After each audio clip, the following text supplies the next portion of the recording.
aquel tiempo los fariseos y los escribas dijeron a Jesús: los discípulos de Juan ayunan a menudo y oran, y los de los fariseos también. En cambio, los tuyos a comer y a beber. Jesús les dijo: ¿acaso pueden ayunar los invitados a la boda mientras el esposo está con ellos? Llegarán días en que les arrebatarán al esposo. Entonces también ayunarán. Les dijo también una parábola. Nadie recorta una pieza de un manto nuevo para ponérsela a un manto viejo, porque si lo hace, el nuevo se rompe y al viejo no le cuadra la pieza del nuevo. Nadie echa vino nuevo en odres viejos, porque si lo hace, el vino nuevo reventará los odres y se derramará, y los odres se estropearán. A vino nuevo, odres nuevos. Nadie que cate vino añejo quiere del nuevo, pues dice: el añejo es mejor. Palabra del Señor. Gloria a ti, Señor Jesús. A vino nuevo, odres nuevos. ¿Cuál es el vino nuevo que trae Jesús, el vino nuevo del Evangelio? Lo que Jesús nos enseña, apoyado en el vino viejo del Antiguo Testamento y corregido, purificado por él, son, en esencia, tres cosas: dogma, moral y espiritualidad. Dogma. En esencia, por supuesto, muchas más cosas, pero en esencia, la Santísima Trinidad. Ya creían los judíos en la existencia de Dios, en único Dios, un solo Dios. Ahora nos enseña que existe el Espíritu Santo y que Él mismo, Jesús, es Dios. Tres personas, un solo Dios verdadero. Y luego, por supuesto, muchas más cosas. Por ejemplo, la presencia real en la Eucaristía. Bueno, moral. Los judíos tenían una moral, y una moral bastante buena, meticulosa incluso, casuística. Si tuviera que definir una frase que resumiera la moral judía, sería la que usó el propio Cristo: no le hagas a tu prójimo lo que no te gustaría que te hicieran a ti. Una moral marcada por el no. No mates, no robes, no mientas, no hagas el mal. Nuestro Señor cambia la moral sin suprimir eso.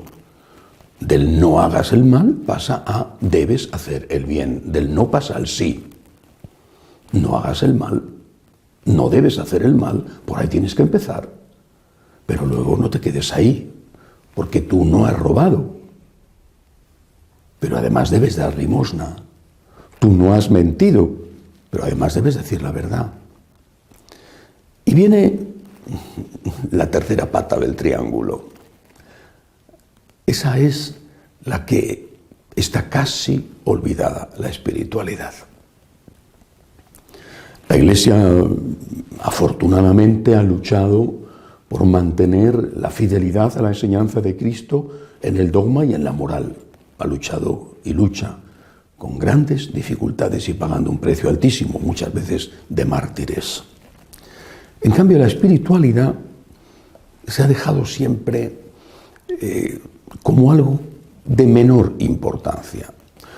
Cuando hablo de espiritualidad no me refiero a las prácticas de espiritualidad, que son muy importantes y que, sobre todo los santos, las han recordado y renovado.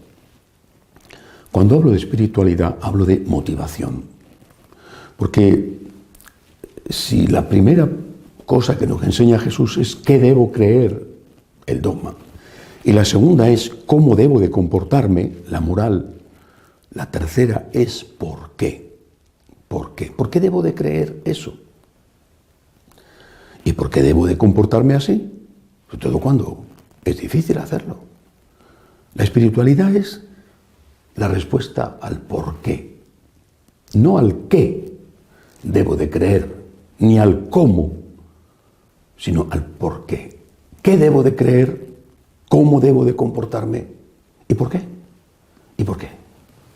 ¿Y por qué tengo que perdonar a mi enemigo? Vamos a ver, ¿por qué? ¿Y por qué tengo que dar limosna? ¿Por qué? ¿Por qué? Ese es el vino nuevo completo. El vino nuevo es también el dogma y la moral de Jesús. Pero el vino nuevo completo incluye la espiritualidad, el por qué. ¿Por qué tengo yo que cumplir con mis obligaciones cuando otros no lo hacen? ¿Por qué tengo que luchar por ser fiel a mis votos? ¿Por qué tengo yo que ponerme en el lugar del otro? ¿Por qué? ¿Por qué?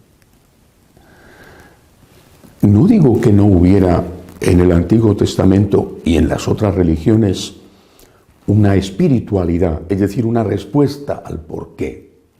También en el Antiguo Testamento y en las otras religiones hay un dogma y hay una moral. Cristo no inventa la moral, hay una moral natural puesta por el Creador en el corazón del hombre. Cristo completa y perfecciona la moral existente. Como he comentado, del no pasa al sí. ¿Y cuál es la espiritualidad? Es decir, la motivación, el por qué tengo que hacer las cosas, que ya existía. Miedo, interés. Son dos fuerzas poderosísimas, porque son instintivas, puestas por Dios, por lo tanto buenas, creadas por Dios, por lo tanto buenas, poderosísimas. Miedo en la tierra, el incumplimiento de las leyes que pueden suponerte la cárcel, el deshonor. Y para los que tenemos fe, miedo al infierno. Y hacemos bien en tener miedo al infierno. Repito, son fuerzas poderosas creadas, puestas por Dios en el corazón del hombre. Interés. El hombre siempre se ha sentido pequeño, siempre, ante la grandeza de la creación. ¡Qué poca cosa! Un salmo dice que es el hombre para que te fijes en él, el ser humano para darle poder. Dios es el grande, el rico, el poderoso, el creador. Yo soy la criatura pequeña, insignificante. Un virus acaba contigo. Acudo a Dios en busca de ayuda. Señor, socórreme, ayúdame. Esto es bueno. Esta petición es buena, porque el hombre reconoce su pequeñez, su debilidad, reconoce que Dios es más grande que él. Pero eso ya estaba. Y no solo en el Antiguo Testamento. Eso ya estaba en el conjunto de las religiones, de una manera o de otra. Miedo e interés. Los sacrificios que se hacían en los templos paganos tenían ese objetivo. Propiciar a Dios en una empresa, la que fuera. Antes de meterse en un viaje por barco, le ofrecían un sacrificio a Poseidón, por ejemplo. Bueno, muy bien. El dios Poseidón, el dios griego, Neptuno, el dios romano. Bueno, muy bien. ¿Y qué? ¿Con eso es suficiente? ¿Cuál es el vino nuevo? El amor, el agradecimiento. ¿Había amor en aquellos adoradores de Venus o de Afrodita, según si era romana o griega? ¿Había amor en los que acudían al templo de Artemisa, famoso templo de Artemisa en Éfeso? ¿Había amor en los que acudían a honrar a Zeus o a Júpiter?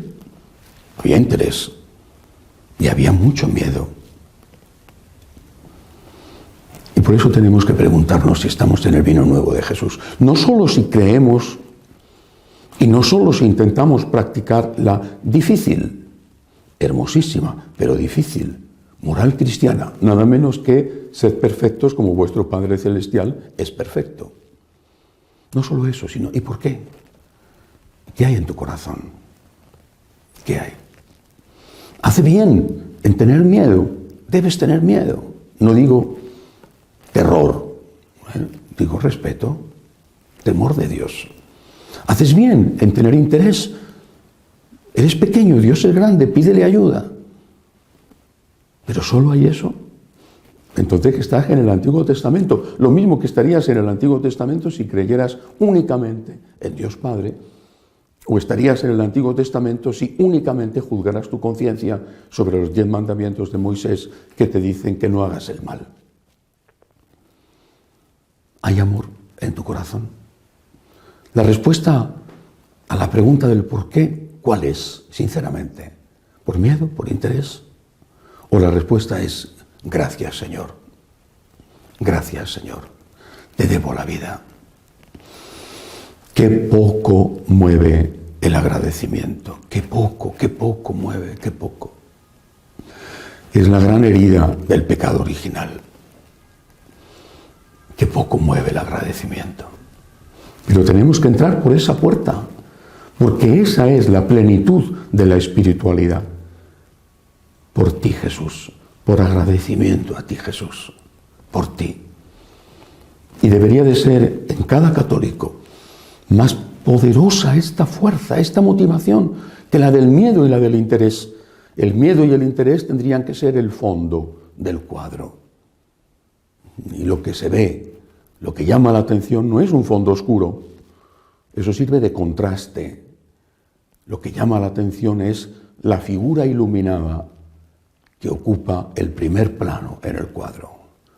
Cristo crucificado, Cristo en la Eucaristía, la Santísima Virgen. Eso es lo que tiene que movernos. Gracias, Señor, por ti, Jesús, por agradecimiento a ti. ¿Eres espiritualmente católico? Si la primera motivación, no digo la única, pero si la más fuerte de tus motivaciones es la gratitud, lo hago por ti, Jesús, por agradecimiento a ti. No quiero ir al infierno, necesito tu ayuda. Te suplico que me ayudes en esto, en esto, en esto, en esto. Ayúdame. No quiero ir al infierno. Pero el motivo más fuerte que tengo para hacer las cosas o para intentar hacerlas es lo que tú has hecho por mí. Gracias, Señor, gracias.